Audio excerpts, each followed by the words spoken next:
back in 1960. Maybe the last of the nightmares, but it won't be the last of the Harriers. This thing's scheduled to stick around till 2032 right now. And that proves one important thing, that the Marines made the right choice back in 1971 when they put the Harrier into operation. Lieutenant Colonel Smith is going to take off in just a moment. He'll slide that canopy forward, go through his final cockpit checks. But this aircraft is the full-up production model of what the Kestrel and the P1127 demonstrated back over 50 years ago. Here it comes, ladies and gentlemen, the AV8B Harrier 2.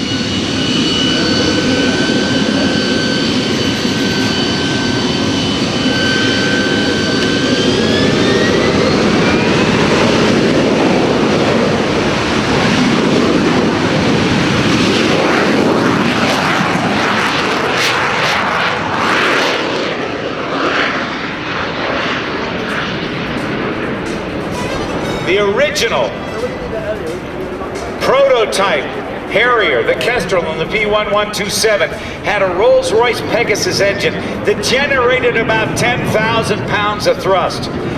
This aircraft, as you see it climb like a scalded dog up through the skies here over Miramar, has a Pegasus engine that over the years has been refined and now develops about...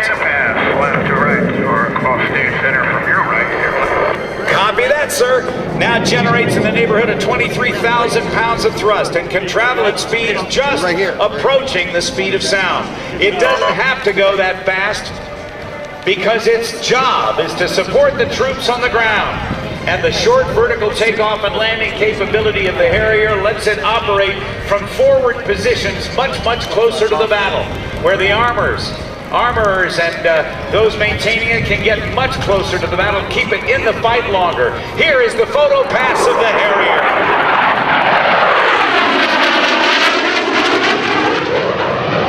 Stations the carrier, which he can do.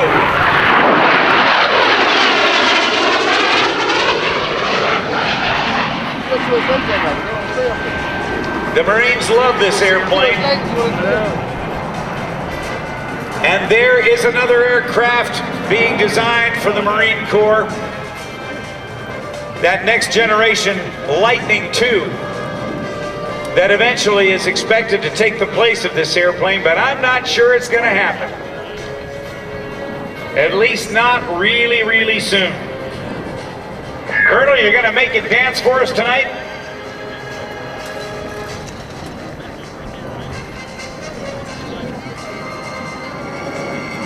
The vector thrust capability is adjusted by the pilot. We come down to hover to show you how we go in front of the pad and back up, and then we'll do some left and right translation, and then you'll see a pedal turn. Roger that. He says he's going to bring it around. A reaction control system for bleed air in the intake goes to the wingtips, the tail, and the nose, enabling it to turn on a dime. The vector thrust enables it to hover. Those nozzles can be extended.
awesome.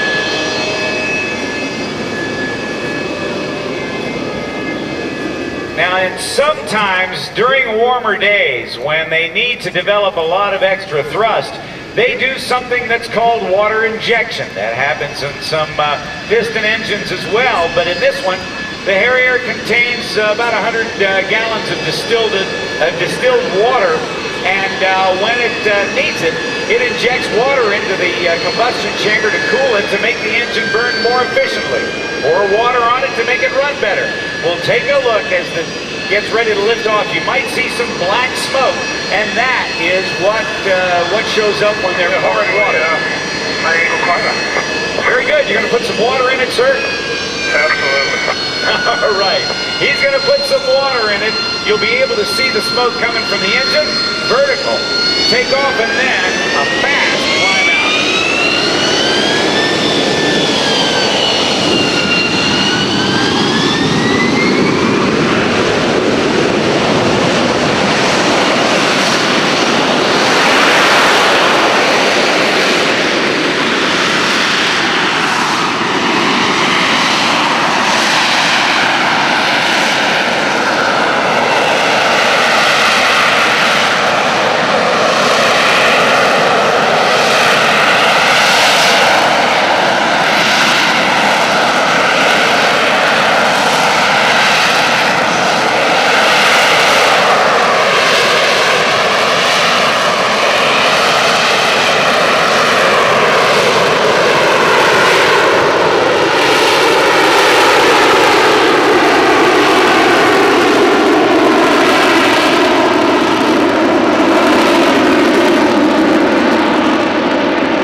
Something no other fighter aircraft in this hemisphere can do, and that's take off and land vertically.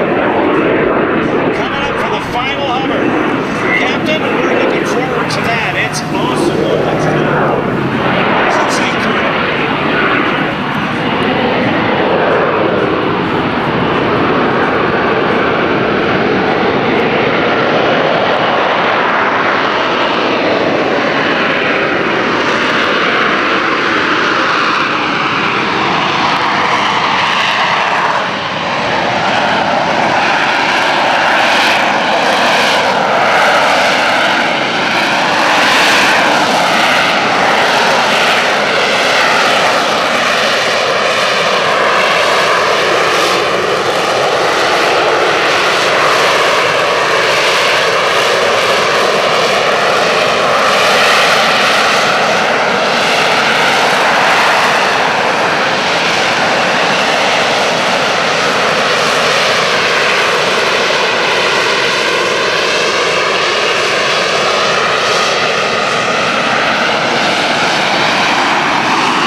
I don't think anybody heard your thank you. Why don't you do it again here for us? I'd like doing that tomorrow. Nice job, sir. Thanks for being here. Ladies and gentlemen, it is Lieutenant Colonel Smith from VMA 513, the Flying Nightmares in the AV8B Harrier 2. Sean Tucker coming up in just a moment. UT is one of our sponsors, and through its broad coverage of the community,